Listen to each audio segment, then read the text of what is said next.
kan titi pui tur hi pu vanal ngai ani a titi pui chan tur pakpui pakhan len deuh kan ya ani hi paro pui tak mizoram hmangai awanga emene fate po chuak ve ni a ama ero chu tunlai hian emene lampang hian pulal de ngate emene fak chuak ho kha mo mi puin kan ko chuak na sa ema kan mang lu kan ko chuak awang ran chuak ang hian an chuat talila amaro chu pulal de nga khan ram boi tir atang khan independent ka atum tak tak lem lova chuan relote a in han tho ho na po khan india sarkar beturin atir chenin ka siamo khala tak te khan so chinte khalai kha emene he ka song ne na ka lo ter de to na nia emene independent an tum lo de kan som tak tak lo te chu ka defend ve thowa khati khopa india sarkar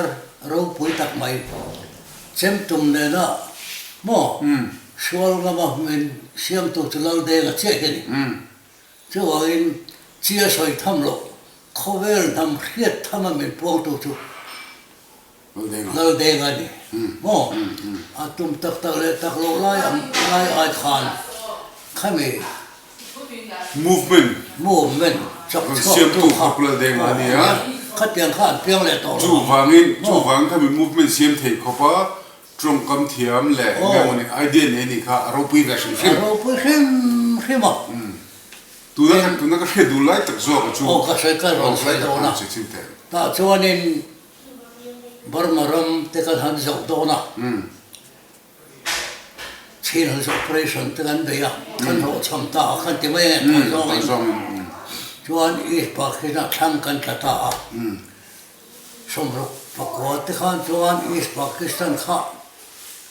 a boy khaba ni tin mai khan Cholbena, Monte Hobe, Antia. Cholbena, Hobena, te wa. Ko ko zo lui maya. Mi pang ngai ta chuan. Is Pakistan a pang ngai reng dong lo ti kan fei ta ni. Okay. Tu som ru ko vela. Ke fei chuan. Goa an la kan khan. India so kha hian. Is Pakistan ron puyang ti ka sai ni pural ni na po. Chu wangin helaya chok chet phei chuan tan na kan nei to lo kan survival a hian engoi ngai ko ngai ni khati ve ni chu ti ngai tak chuan umena missionary re ta kom to kha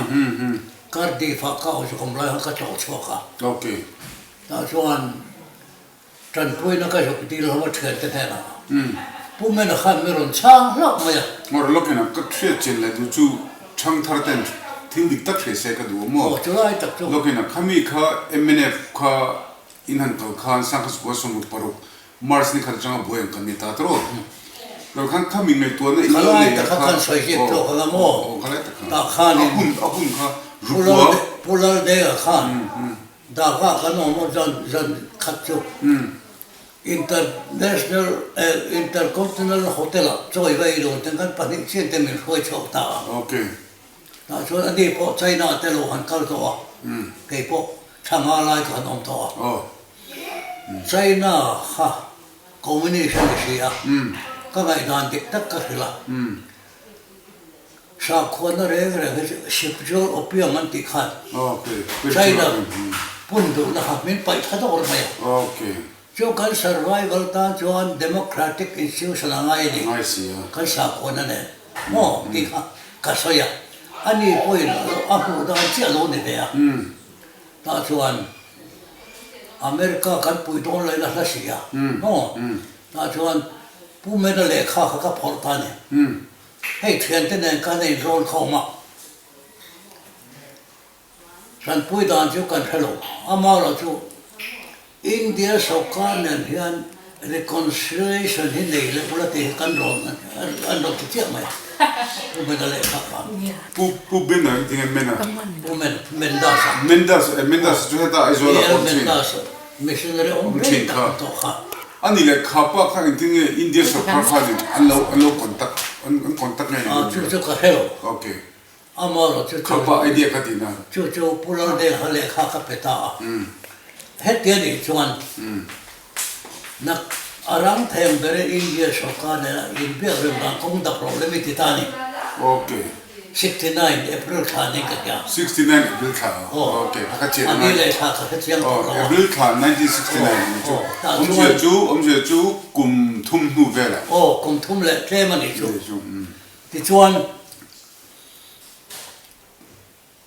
ani le pu de ma ni lo ka ma mo ma khan Independence Day kan lo ma khata han thui so ya India toin ka soi chok soi lo te ka thing lo ve ka soi lo do je min ka phum mo min op chon ati hi la ni mo kha I thu soi kha pa ni lo ka la ni chu wa nang le ke na India sarkar le in pia thu soi lo constitution soi ri po krai ma ni ya mo kha ni la khan radio vai rai ngai thak po kan khap na ka ni ya chu ti rai nang le ke na India sarkar na bia rem tum a fin thak lo iti ya chu wa cabinet approval ka do ka ti ta ni ok oi ve ma ya ti chuan cabinet meeting te han nei ta ka pia zel dan chuan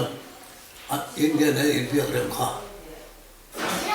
an rem ti ya an reto April kha chuan 69 April kha he ka he yang lo bor ve June kha alo ni a June kha la do la kha he le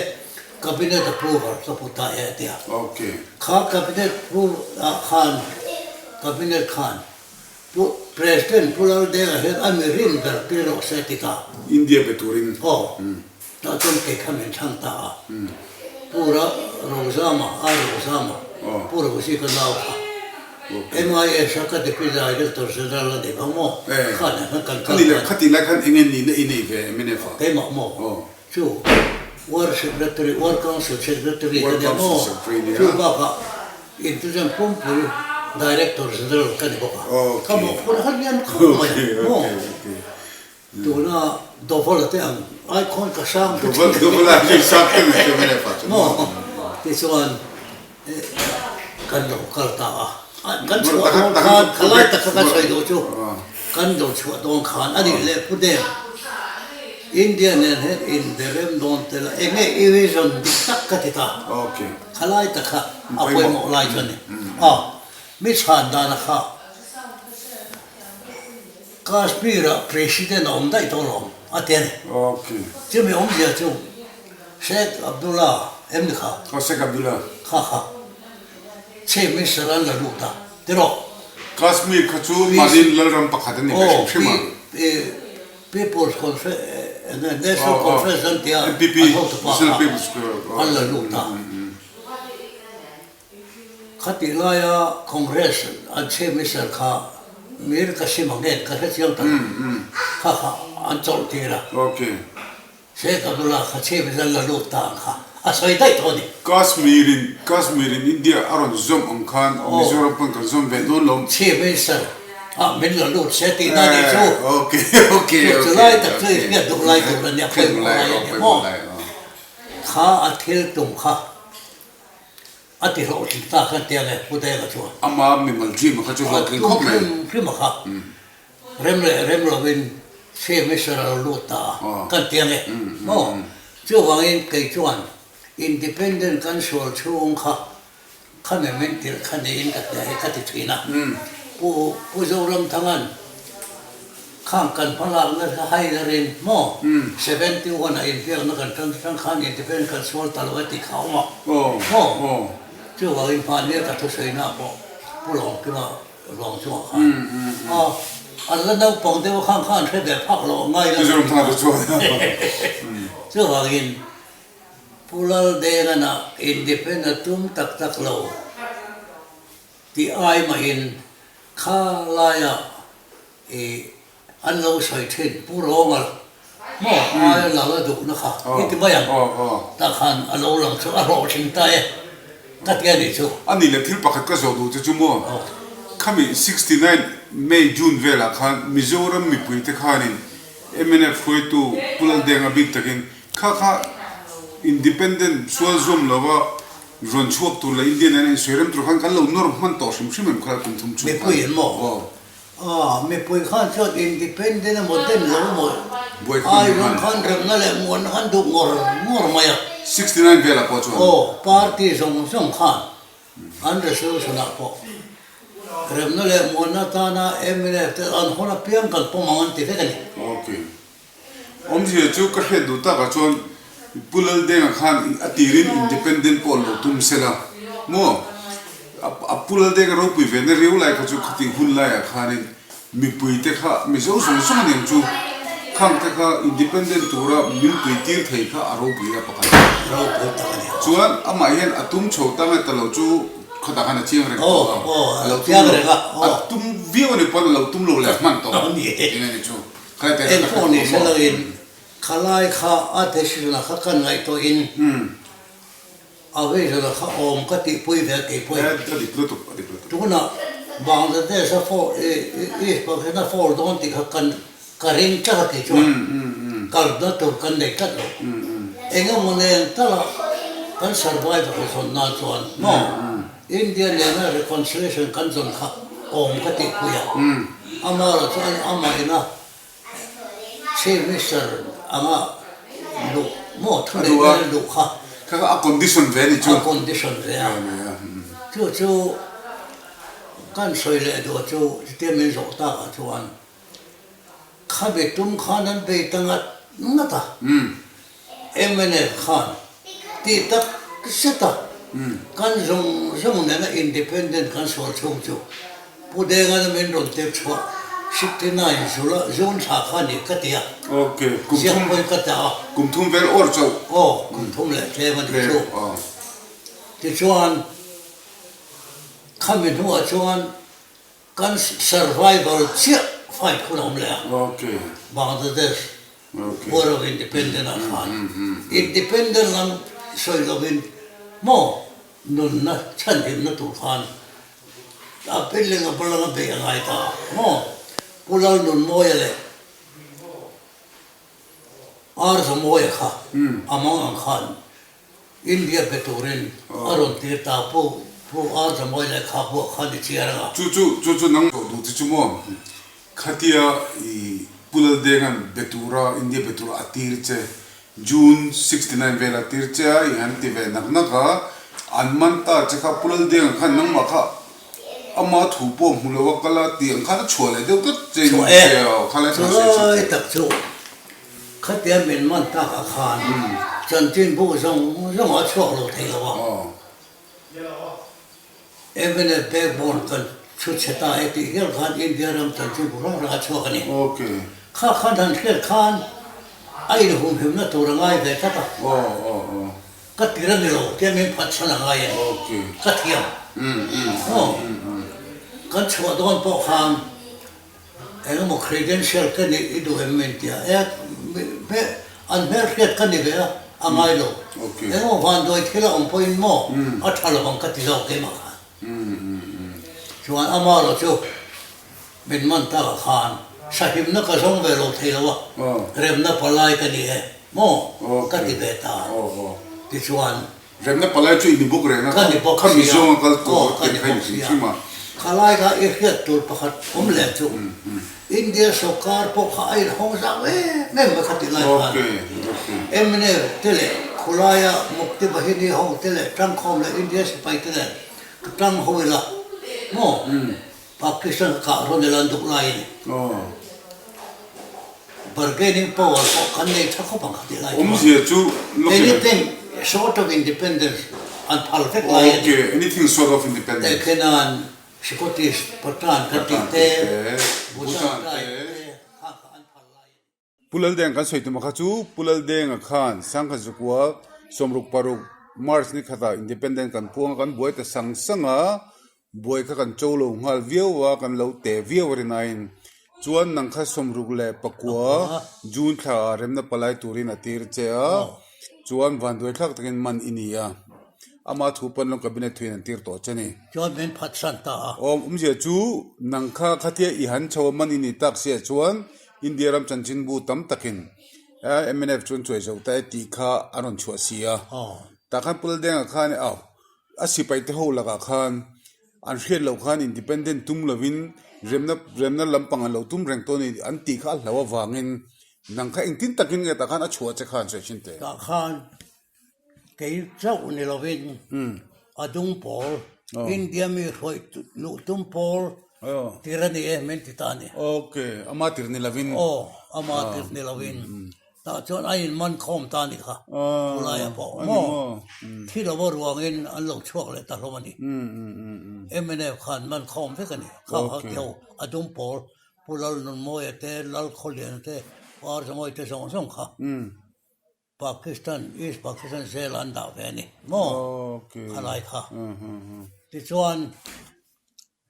khabe cabinet approval po kha soila na ta sila ba ti khan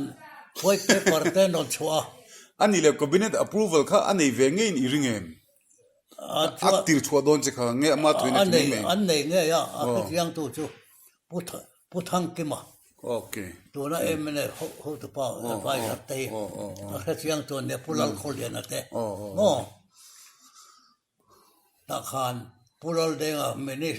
che president ko te dang won tia amirin bertero se ti kha te khamin thang ta mia okay men man ta ka chuan ka tir o sa hong le mo India mi khoi lu tum pol the whole tirani ka adum pol ti kha da lo chok ta ati le de se white paper kha pu bolan kala ne ge tia kha ta white paper wan lal nga ya mission ti te kha o ma te tia mo kha te kha a copy ka lo siam nga te kala peng chenga mo kha te kha ti chuan khamenu a khan zogram thanga tle medang dang kha shilong a ti re ta ne okay pu zogram thanga da sai tek ti khan 71 bor vela ani le thil pakhat lokena mi puit thang thar ta na an hret tur tam tak awmamo ta khan pulal deng kha I soidan chuan khami rambuai nge drama tanga rambuai mung chola khan Mizoram mi puite kha min convince ne viawa India mi tak tak pok an ni lawa an mani mi la sapon min en lawa chu wang independent ngai ni an tita ni tro tronga mathiama min he theisia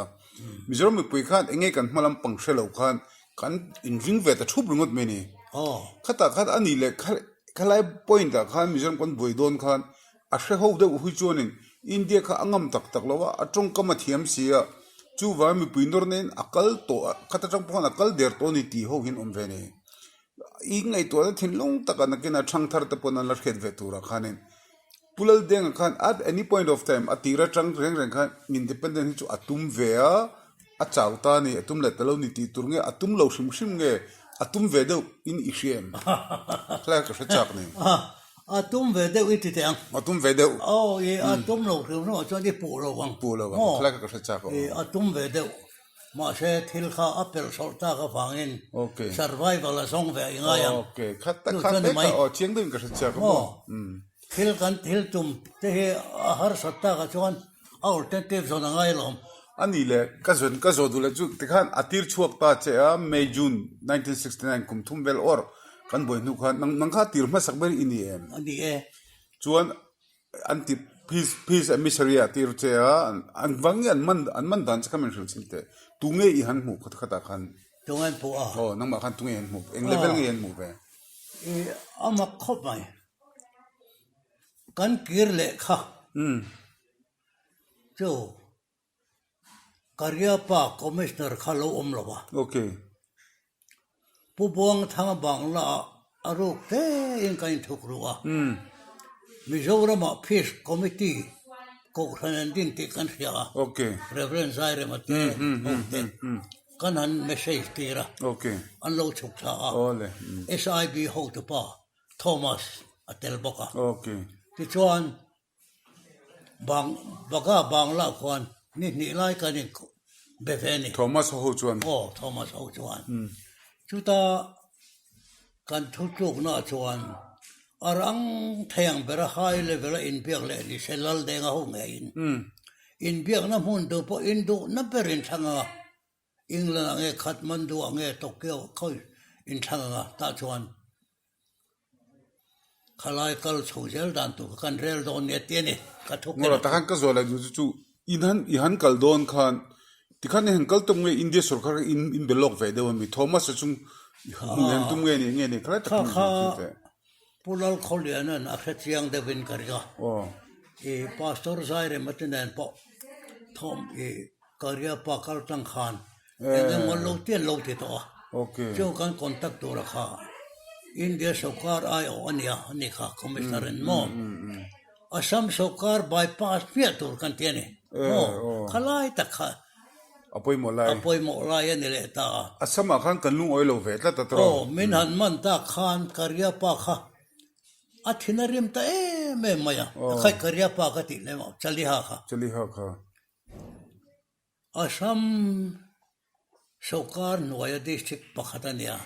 law and order problem chu Assam sarkar na ne anin rol thiang lo ti ve ta san maya aba phalna CM phalna lo khati lai ta khan India ram pumboya congress set lai ta kani Assam sarkar ha congress stronghold chuna khati lai khan chalia thu khalal ta he khaje me chole pon ron tum centralin no sen oi tamia lawa chalia khan ati top ta feka lal den kha ho me maya min bumati kha ania mo ani le enge lal deng an chon pulal deng chon min bhumati ve na chan boy don trep khan an man kha pulal no moi tan is bakina kal hong an man kha mo pulal deng chu te kha pulal deng le pulal no moi thwan man kha okay ta khan thu tiam anei tira an nei ve a mo kha aphat san ta ania an thu tiam omang chu kha ho me maya an thu tiam omang chu I hria lal deng an men bumani ati kha je jok chu pulal deng ta khan enge an tiamang chali han ne boy da siam lo diang atiam ta ka chu hatiang independence wal boy na siam lo khan tiama ama kal tang lo win tu ma kan dor lawang central po kan dor lawang ti te omanem chu mala thim jim em ne kala to chali ha kha anti lung oi lo thai si lo wa mo ke po kham zela han kan tang sui ta ne maya ti chuan apoi mo lai ta ka chu India sarkarin MNF hian in remle na an do ni ti kha ke ma tang khan an khia an chiang tran sia zela kha chiang tran sia mo akala Bangladesh an fola is Pakistan an ta tha eng mo ti tin an ro in an sui zela he tan la tha mo ato pa chuan 76 a chuan Geneva tangin Mizoram is an integral part of India okay I don't agree ta feka no kami agree chung khan prime minister Indirkani na le khan don thona Delhi an la lut ta ni kha tu na hian karulu na zok ka hilang changa mitam tak chuan anti MNF motemin tia ka anti MNF lo maro chu kumsom ni don Mizoram independent boy pui tu ten ron chuak ve le ma khata che khan congress te em po tluk manglo an han chele thi na hi ruluan na ve ni dik tak chuan ania lo chu wangin pathian le kan ramtan ti tu te thingam thesen chu eng po huama Mizoram chantura wak chu hote chu klem chon an che kha chu achang kang ven a mizo ve de tur ni ka te mo chu alang tlat lo wa tu ne mine fa yan independence wa no ma a chaw lu to tu na an lal rei te re na in to del na tham ani to tu na hian kalau hi sab dan chuan mania puzoram thang ko na po asoi chu mo klom kan ni lowa la in break that kami independent movement a spirit a khachu angai tu na khachu ala nung rang ti zong in asoi chowa chuan kha lo se ka duni chu ban man 66 ai chuan 2020 chuan eile bara te thil dang infrastructure le Mizoram mai na te mo fitness wal tura insiam tum tura ka ngaya kala pangkhan tira to siu do nationalism an la kalpo ya siu do nationalism mo khang independence wal to lo nu thleng po khan an ho te ne independence wal an le lan ta nun na tam tak kan chana mo ani lom ni chu ne ka te ne chu point ni a po hian alla top lo ve full stop ala ni lo ve an len ten le je te antia an mani ho ai hian ke mani ho thang thar ho te kineng hual te po India mi kan ni tak lo India ram batanga chok to kan ni Republic of Mizoram kan ni ve tu ni ti ngai tu nei kan tam lu to ko tong pen mo me da ka jin va men zo na pia nga po en me nge ni Indian by accident Indian in te kan ni ka adik ko chuan kan top don tong ka zo du chu mo zon pakhat chu pulal de nga chu mi talen nei ni ya mi convince the ni ti po lang ve ka heta rambu e cho chu akha I Mizo District Council a CM ni nge ni a UTS CM nge state CM kho chu thudang ni ta sela kan fiat pui lava amaro chu kum thum vera tang kha chuanin nangma po kha India ram beturin atir che official atir ma sak ber che po inia chuta atir che atir mei che pon long cabinet decision nei na tir che itang talawa itan nu po chon ngai dam dil mo jelo khop me a kham chum kho chu ti po anei chuang lova chuan chumin hu zong a chuan okay isen khan necessary evil Mizoram le nam din chuanan pulal denga kha necessary evil ani ti kha ka pumpui che a chuan ka zodu tak atop me ber ka zodu chu thalai te ho hian pulal denga tang hin enge zir tu kan nei pulal deng kha che enton vero ting chi te om ve them pulal de ka taka zer to chu ti ta kan sam ta na zer to hil ro poi tak nationalism he chu lal de ngan min tu saka kangai min tu saka nationalism min tu sak ve a he he chu chia soi tham lo khovel khia ta min puang turin lal de nga kal tagin movement khovela ong ngai lo mo min chin chwa sakani okay this Mizo nationalism chu ama tanga jertrel tur ka khan palawa tu nei chang thar ta hian I vision a hian I dream a hian India rama om kum nun turing e kan ngai tonga India rama tang kan la chok vele thei do ni isem pathian thulam tang ne mo enga tang ngai to sin kai chu ram thale zol be sei na nu na thir tat mi kan ya mo hi ai her tol tol ma kum nga vela hian chong kan din mun hi engang chiang kan thanang ka hello thil thar chu Mizoram to kang ti karinga tuna BJP Saukara Hindut va chak ta kan kal men ya chak zo pole kan chan sa kan that puyang katia mo masa chu Sang khat puzom thang hian ngam don mel si lawa intellectual group hotel hian kan kal zel ta tu agenda iset te ko kan lo tia chumi tan tak chon tu na kanin kom tu la hian ngor tu la hian Mizoram in congress kan du to lawa anti rei to eng ma min then lawa chom hlom ma min nu chia emine chu te bo ka lo chuan tunge min hruai zel don mi mal pakhat in pezo em mai mo nei ta ila ti te kan ngai to devotion tak ne in pezo om sela chuan mi pu hian kan zoi to kan la lung len vectro kan tu ne anung don chabon anung tran kan don ne chau sal je mi pu ar za moy soi mi lim zalen na mai cher khala mit lo mi lim ho zong point ram thale zolan be se chau chu wangin pathianin I aram ro dan ani chuan tu te mo tu mo ron chok nol don chu mo karing chu kan be se ni lam